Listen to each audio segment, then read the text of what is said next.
Nggak ada cara yang lebih canggih ya. Nggak ada cara yang lebih cerdas.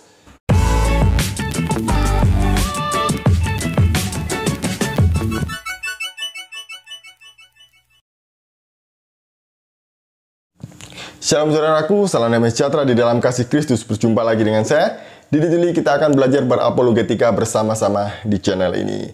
Lagi-lagi ada banyak saudara-saudara kita dari umat Islam yang dibohongi oleh mualaf yang satu ini. Dari kemarin sempat ada yang ngaku mantan pendeta, tapi pada akhirnya dia ngaku kalau dia berbohong. Tapi kali ini ada lagi video yang sudah lama sebenarnya, tapi saya mau viralkan lagi karena video Pak Ustadz Romat ini ditayangkan di banyak channel Islam. Kebohongan yang diulang-ulang harus dikonter dengan kebenaran yang diulang-ulang. Nah, Ustadz Romat ini membohongi banyak orang Islam dengan biasa ya, kesaksian yang wah gitu ya, kuliah di banyak negara dan lain sebagainya gitu, supaya mereka percaya. Dan anehnya banyak yang percaya memang. Sebelumnya, mari kita bersama-sama melihat video berikut ini. Satu universitas tidak, tapi MBA singkatan mantan budak angon alias pendeta. Ya kan, pendeta budak angon. MM-nya mantan misionaris. Pendidikan sekolah Alkitab saya di 7 negara. Jadi lamun di Islam masantren meureun. Yang pertama saya mengambil STT, Sekolah Tinggi Teologi di Beijing. Yang kedua di Belanda, ketiga di Vatikan, keempat di Jerman, kelima di Australia, keenam di Venezuela, ketujuh di Korea. Kan ya orang Korea silang ngadengin. Dan selama 6 bulan saya dididik di Amerika, tepatnya di Boston, untuk mengikuti strategi misionaris.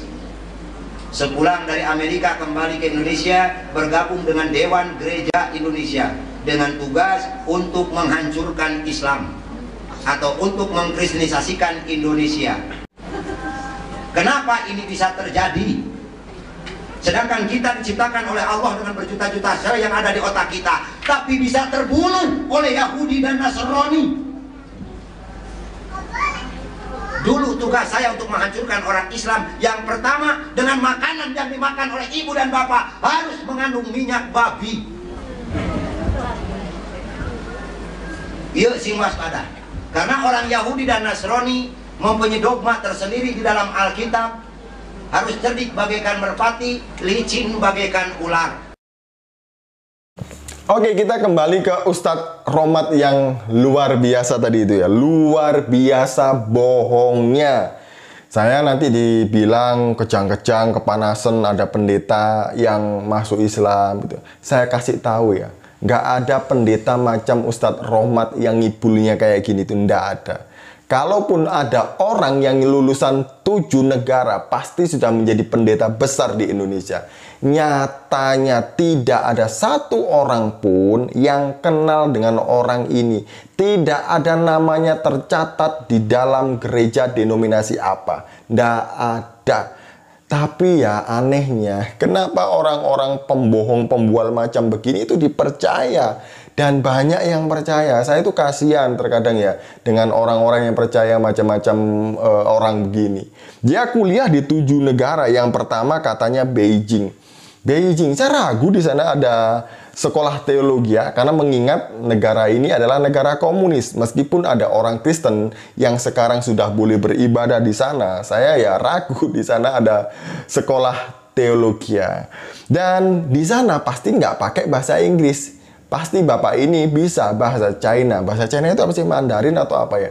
Saya kurang paham dengan itu. Ya pasti kalau memang sekolah di 7 negara ini, berarti bapak ini bisa banyak bahasa. Wow, luar biasa. Kemudian di Belanda. Wah, di Belanda. Dan yang ketiga ini yang bikin geleng-geleng kepala. Di Vatikan. Lah, sekolah tinggi teologi ya itu kan biasanya miliknya orang Kristen, entah itu Protestan atau karismatik. Lah ini ngapain dia ke Vatikan? Lagi yang di Vatikan kan nggak ada sekolah, yang ada itu di Roma. Vatikan itu pusatnya Katolik Roma. Kan lucu ya, orang-orang macam gini itu dipercaya. Dia aja nggak bisa membedakan mana Protestan, mana Katolik. Kan nggak ada hubungannya ya Katolik dengan Protestan. Nggak ada, tapi dia ujuk-ujuk nyampe di Vatikan. Nah ini kan orang mabuk semir. Kemudian lanjut dia di Jerman. Wah, luar biasa. Habis di Jerman, di Australia, Venezuela, kemudian di Korea. Pasti Bapak ini juga pandai berbahasa Inggris ya. Kemudian Korea. Wah, Korea ini loh. Seharusnya anak-anak muda di sana itu ngetes Bapak ini salah satu bahasa dari negara yang dia sebut tadi itu. Salah satunya bahasa Korea. Bisa nggak dia? Bahasa Inggris bisa nggak dia? Nah, Korea ini Korea yang mana? Korea Utara atau Korea Selatan? Jangan-jangan dia di Korea Utara. Kalau di Korea Utara kan bisa mati ditembak pakai meriam sama Kim Jong Un ya. Aduh, lucu-lucu Bapak ini lucu.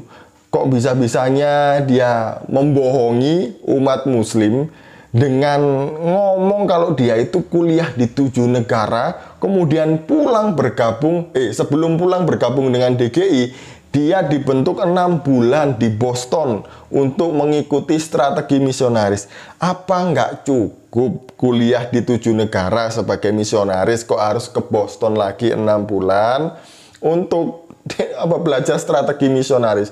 Dan strateginya itu lucu, nanti saya sebutkan ya. Kemudian dia balik ke Indonesia, bergabung dengan Dewan Gereja Indonesia. Coba cari namanya, pasti ndak ada. Saya yakin nggak ada nama Bapak ini. Kemudian tugasnya adalah menghancurkan Islam. Ngapain Dewan Gereja Indonesia repot-repot mau menghancurkan Islam? Lah orang Kristen aja loh, minoritas di Indonesia mau menghancurkan Islam yang segini banyaknya di Indonesia. Negara paling banyak umat Islamnya adalah Indonesia. Nah, orang Kristen ini ngapain repot-repot mau menghancurkan? Dan yang dihancurkan adalah 3 pulau oleh Yahudi dan Nasrani. Lah apa hubungannya lagi Yahudi dan Nasrani bergabung menghancurkan Islam? Kan lucu Bapak ini, sekolah teologi 7 negara nggak bisa membedakan antara Yahudi dan Kristen, Nasrani yang dia bilang tadi itu. Ya saya nggak setuju orang Kristen disebut Nasrani ya. Mungkin yang Bapak maksud itu adalah Kristen. Kan nggak ada hubungannya dengan cara. Nah, repot-repot kuliah di 7 negara, belajar banyak bahasa, kemudian belajar sekolah misi di Boston 6 bulan, dengan cara satu saja strateginya, yaitu dengan memberi umat Islam minyak babi. Nggak ada cara yang lebih canggih ya. Nggak ada cara yang lebih cerdas. Kenapa harus pakai minyak babi? Kuliah 7 negara loh ya. Dapatnya cuma minyak babi. Nggak ada strategi yang lain. Benar-benar luar biasa bohong dan ngawurnya. Dan yang terakhir dia bilang orang Yahudi dan Nasrani punya dogma dalam Alkitab, yaitu harus cerdik seperti merpati dan licik bagaikan ular. Ingat loh ya, Bapak ini kuliah di 7 negara, tapi dia nggak hafal 1 ayat Alkitab pun. Padahal ayat ini tidak berbunyi demikian. Dia tadi bilang apa? Harus cerdik bagaikan merpati, licik bagaikan ular. Yang ngomong ini siapa? Mari kita lihat di dalam Alkitab. Di dalam Matius 10 ayat 16. Yang ngomong Yesus. Nggak ada hubungannya dengan orang Yahudi yang punya paham ini. Ini ingat ya, yang ngomong Yesus. Orang Yahudi kan banyak. Nggak punya juga orang Yahudi yang mempunyai keyakinan seperti ini. Matius 10 ayat 16 bicara demikian. Lihat, aku mengutus kamu seperti domba ke tengah-tengah serigala. Sebab itu hendaklah kamu cerdik seperti ular dan tulus seperti merpati. Bapak itu tadi salah ngomong. Ayatnya tidak berbunyi demikian. Tapi yang benar adalah Cerdik seperti ular, tulus seperti merpati. Gitu kok ya ngakunya kuliah di 7 negara. Satu ayat Alkitab aja nggak hafal, nggak tahu. Ini jelas-jelas bohong, pembohongan publik. Kasihan saudara-saudara kita ini dibohongi oleh orang macam gini. Kalau ada orang yang ngaku mualaf dan ngaku-ngakunya wow seperti itu, diteliti dulu, dicari dulu kebenarannya supaya tidak dibohongi. Oke, demikian dari saya, semoga ini mencerahkan kita. Shalom, salam meras, Tuhan Yesus memberkati.